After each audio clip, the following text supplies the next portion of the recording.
Sealdah station থেকে রাত 9:30টার শেষ ট্রেনটা হুইসেল মেরে ছাড়তেই সুজয় ছুটতে ছুটতে ট্রেনের গেট ধরে এগিয়ে গেল এবং তৎক্ষণাৎ একজন হাত বাড়িয়ে দিতে সুজয় সেই হাতটা ধরে ট্রেনের ভেতরে প্রবেশ করল।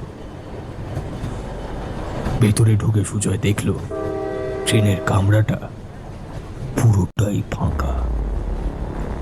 তবে একটু আগেই যে লোকটা হাত বাড়িয়ে সুজয়কে টেনে উঠতে সাহায্য করল, সে একটা কালো চাদর দিয়ে তার মুখটা ঢেকে রেখেছে। সুজয় গিয়ে বসলো সেই লোকটার সামনের সিটে। এই দিকটায় যে হারে ঠান্ডা পড়েছে, তাতে করে এত রাতে কেউ বাইরে বের হবে না, এটাই স্বাভাবিক। তাই ট্রেন এত ফাঁকা কেন, এমন অবান্তর ভাবনা মাথায় আসা অনুচিত। কি বলেন মশাই? কালো চাদরের মধ্যে থেকে অপরিচিত সেই লোকটা ধরা ধরা সুরে বলল, হ্যাঁ, সে তুমি ঠিক বলেছ। তবে এত রাতে তুমি বা কেন হঠাৎ এই ট্রেনে উঠতে গেলে? শীতের গভীর রাতে শখ করে ট্রেনে চাপলে নাকি? আপনার কাছে আর কি বলবো আমার দুঃখের কথা। আজ রাতেই আমার দাদু মারা গেছেন। আজ শুক্রবার, খুব ভালো দিন। তাই যতই রাত হোক, আজ রাতেই মামারা দাদুর শেষকৃত্য সম্পন্ন করবে। কাল শনিবার পড়ে যাচ্ছে, মৃতদেহ বাড়িতে রেখে দিলে অনেক দোষ পাবে যে। তাই যতই রাত হোক, শেষকৃত্য আজই সম্পন্ন হবে। ওই জন্যই তো এত রাতের ট্রেনে নামখানায় আমার মামার বাড়িতে যাচ্ছি। স্টেশনে নেমে গাড়ি পাই তো ভালো, নয়তো পায়ে হেঁটেই শ্মশানে চলে যাব। সবটা শুনে সেই চাদর মুড়ি দেওয়া লোকটা কেমন যেন গম্ভীরভাবে বলে উঠল, দাদু মারা গেছে বলে আজ এত শীতের রাতেও তড়িঘড়ি মামার বাড়িতে ছুটে যাচ্ছ? তবে 2 বছর ধরে এত কাকুতি বিনতি করার পরেও দাদুকে একবার দেখতে যাওয়ার সময় পেলে না? এই হলো তোমার গাফিলতি।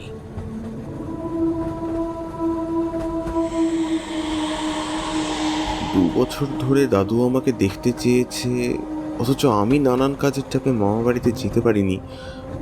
তবে এই কথাই অপরিচিত লোকটা কিভাবে জানলো? আশ্চর্য। তারপর সুজয় সামনে বসে থাকা লোকটাকে গম্ভীরভাবে জিজ্ঞেস করলো, হ্যাঁ, অনেকদিন ধরেই দাদু আমাকে দেখতে চাইছিল, তবে কোনোভাবেই সময় বের করে মামা বাড়িতে আসতে পারিনি, এই কথা সত্য। কিন্তু মশাই, আপনি এসব কথা কোথা থেকে জানলেন? হ্যাঁ, জানি জানি, আমি সব কথা জানি, কারণ এসব কথা তোমার দাদুই আমার কাছে বলেছে। আমি তোমার দাদুর বন্ধু। আমরা একসাথে কলকাতায় ফলের ব্যবসা করতাম। মাস 2 আগে তোমার দাদুকে দেখতে গেছিলাম, তখন এসব কথা প্রহ্লাদ আমাকে শুনিয়েছিল। চলো, আজ আমিও যাচ্ছি তোমার সঙ্গে। তোমার দাদুর শেষকৃত্যে আমিও উপস্থিত থাকব। কথাগুলো শুনে সুজয় কিছুতেই বিশ্বাস করতে পারল না। তার সামনের সবটা কেমন যেন গুলিয়ে এলো। সুজয় মনে মনে ভাবল, লোকটা পাগল নাকি? এত রাতে ট্রেনে উঠে বলছে উনি নাকি আমার দাদুর বন্ধু, আর এমনভাবে চাদর মুড়ি দিয়ে বসে আছে যে বোঝাই যায় না ভালো মানুষ নাকি ছিনতাইবাজ।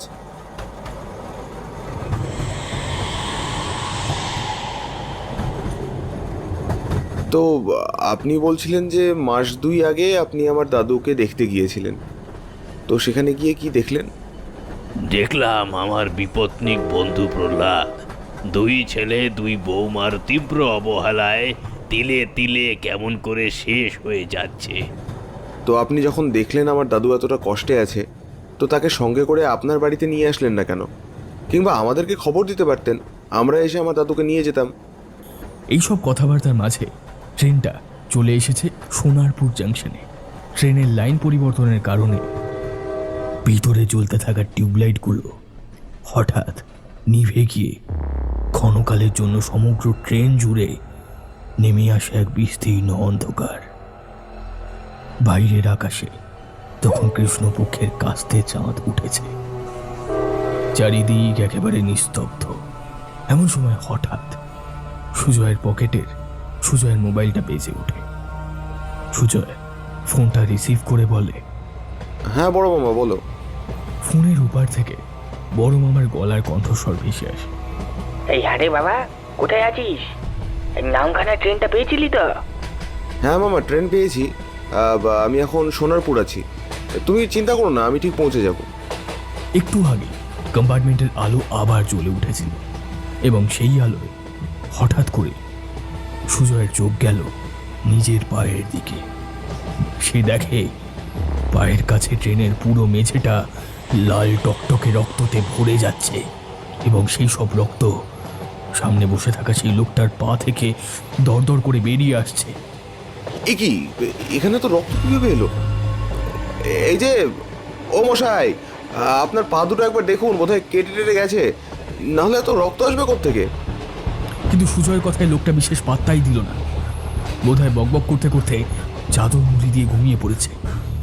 এইসব ভাবতে ভাবতে সুজয় হেড হয়ে লোকটার পায়ের চাদর সরাতেই দেখলো লোকটার পা দুটো সম্পূর্ণ উল্টো, অর্থাৎ দুটো পায়ের গোড়ালিটা সামনের দিকে এবং আঙুলগুলো পিছনের দিকে। এমন দৃশ্য দেখে সুজয়ের চোখ চড়ক গাছে উঠে গেল। হঠাৎ করেই তার মনে পড়ল সেই ছোটবেলার কথা। ছোটবেলায় এইরকম কত গল্প সে শুনেছে যেখানে ভূতের পা নাকি উল্টো হয়। এইসব ঘটনার পরিপ্রেক্ষিতে তার মাথাটা ভারী হয়ে আসছে। তার চোখের সামনে যেন নেমে আসছে অন্ধকার। এমন পরিস্থিতিতে সুজয় এখন কি করবে তা বুঝে উঠতে পারে না। প্রচন্ড ভয় সে আঁতকে ভাবতে থাকে, গভীর রাতে ট্রেনের মধ্যে কোন ফ্যাসাতে পড়লাম? হে ভগবান, আমার যে এবার বুকের ভিতরটা ডিপটিপ করছে।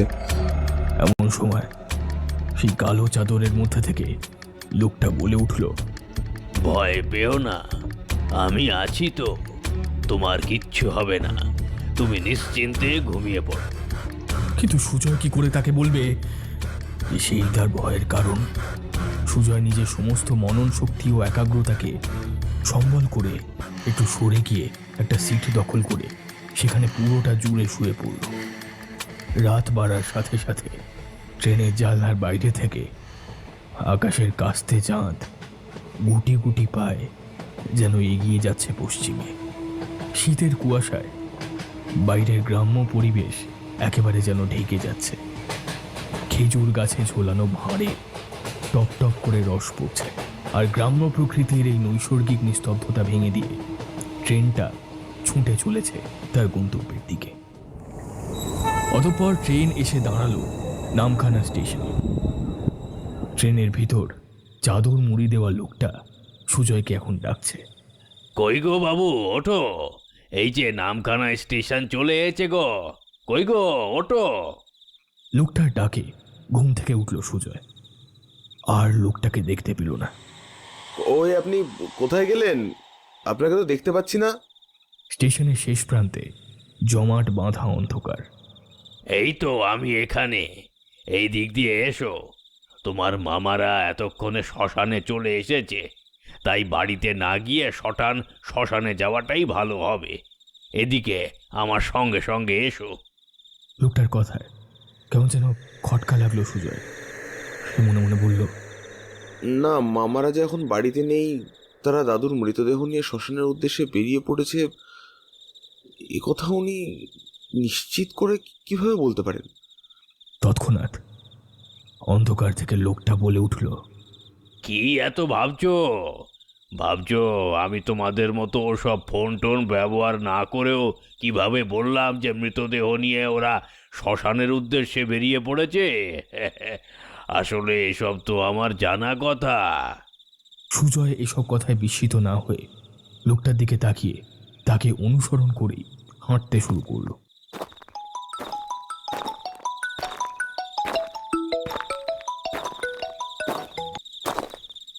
সুজয় বাবা, তুই স্টেশনে নেমে সোজা শ্মশানে চলে আয়, আমরা ওখানেই এসেছি।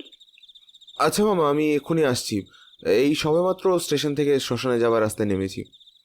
এই বলে সুজয় ফোনটা কাটতেই অন্ধকার থেকে সেই বয়স্ক লোকটা হাসতে হাসতে বলল, কি মিলল তো আমার কথা? এসো এসো, তাড়াতাড়ি পা চালিয়ে হেঁটে এসো। সুজয় আর কথা বাড়ালো না। সে মন্ত্রমুগ্ধের মতো লোকটাকে অনুসরণ করতে লাগলো। আর এমন মুহূর্তে সুজয়ের মনে কয়েকটা কথা বারবার পাক খেতে লাগলো। ট্রেনের মধ্যে দেখা এই লোকটার উল্টো পা, এই লোকটার শরীর থেকে দরদর করে রক্ত বেরিয়ে আসা, এসব কি আমার চোখের ভুল নাকি ভ্রম? তবে লোকটার এই অন্ধকারে গা মিশিয়ে মিশিয়ে চলা, এটাও কি ভ্রম নাকি লোকটা আদৌ মানুষ নয়? কিন্তু যদি প্রেতাত্মা হয় তবে সে আমাকে কোনো ক্ষতি বা করছে না কেন? এইসব ভাবতে ভাবতে এবং লোকটার পেছনে হাঁটতে হাঁটতে সুজয় তার বড় মামাকে ফোন করলো এবং ফোনটা কানে ধরে ফিসফিস করে মামাকে জিজ্ঞেস করলো, বলছি মামা, দাদুর কি কোনো বন্ধু ছিল? এমন কোনো বন্ধু যিনি 2 মাস আগেও দাদুকে দেখে গেছেন?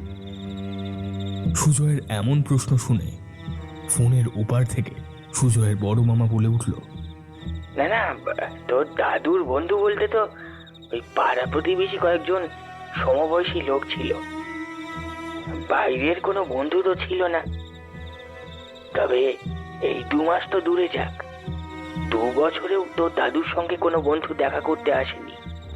কথাটা শুনে গায়ে কাঁটা দিয়ে উঠল সুজয়ের। ফোনের ওপার থেকে বড় মামা বলল, আচ্ছা, আমি